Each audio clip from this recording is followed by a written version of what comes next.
ईमानदारी का फल। बहुत समय पहले एक छोटे से गांव में एक किसान रहता था जिसका नाम रामू था। रामू बहुत मेहनती और ईमानदार व्यक्ति था। वह हर दिन अपने खेत में कड़ी मेहनत करता और अपनी फसल को अच्छे से संभालता। रामू के पास एक छोटा सा खेत था जिसमें वह सब्जियां और फल उगाता था। रामू की ईमानदारी और मेहनत की चर्चा पूरे गांव में थी। एक दिन रामू अपने खेत में काम कर रहा था कि अचानक उसे ज़मीन के नीचे कुछ चमकता हुआ दिखाई दिया। उसने उस जगह को खोदा और पाया कि वहाँ एक पुराना सोने का सिक्का था। रामू बहुत खुश हुआ, लेकिन उसने सोचा कि यह सिक्का किसी और का हो सकता है। रामू ने गांव के मुखिया के पास जाकर सोने का सिक्का दिखाया और कहा, मुझे यह सिक्का मेरे खेत में मिला है, लेकिन मैं नहीं जानता कि यह किसका है।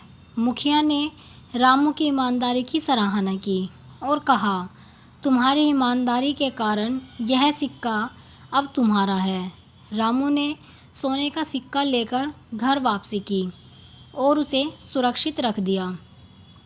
कुछ दिनों बाद रामू अपने खेत में फिर से काम कर रहा था कि उसे एक और चमकता हुआ सिक्का मिला। उसने फिर से वही किया और सिक्का मुखिया को सौंप दिया।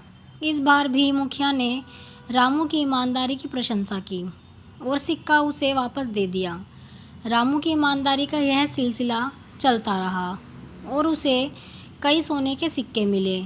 उसने सभी सिक्कों को गांव के मुखिया को सौंपा और हर बार मुखिया ने उनकी ईमानदारी की सराहना की और सिक्के उसे वापस दे दिए। एक दिन गांव में एक अमीर व्यापारी आया और उसने गांव वालों को बताया कि वह एक बड़ा व्यापारिक सौदा करने आया है। व्यापारी ने गांव में एक प्रतियोगिता रखी और कहा, जो भी सबसे अधिक ईमानदार व्यक्ति होगा उसे मैं एक बड़ी संपत्ति दूंगा। गांव वालों ने रामू की ईमानदारी की कहानी व्यापारी को सुनाई। व्यापारी ने रामू को बुलाया और उसकी ईमानदारी की परीक्षा लेने का फैसला किया।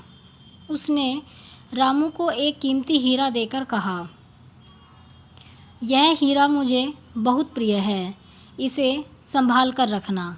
रामू ने हीरा लेकर अपने घर में सुरक्षित रख दिया। कुछ दिनों बाद व्यापारी ने रामू को बुलाया और हीरा वापस मांगा। रामू ने बिना किसी हिचकिचाहट के हीरा वापस कर दिया। व्यापारी ने रामू की ईमानदारी की सराहना की और कहा, तुम्हारी ईमानदारी के कारण मैं तुम्हें यह हीरा और अपनी आधी संपत्ति दे रहा हूँ।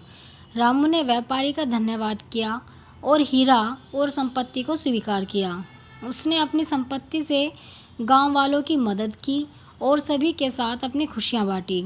इस प्रकार रामू की ईमानदारी ने उसे न केवल संपत्ति बल्कि पूरे गांव वालों का सम्मान भी दिलाया। उसकी कहानी पूरे गांव में प्रेरणा का स्रोत बन गई और सभी ने ईमानदारी का महत्व समझा। आप कमेंट में ज़रूर बताएं कि आपको ये कहानी कैसी लगी है, आपके क्या विचार हैं इसके बारे में।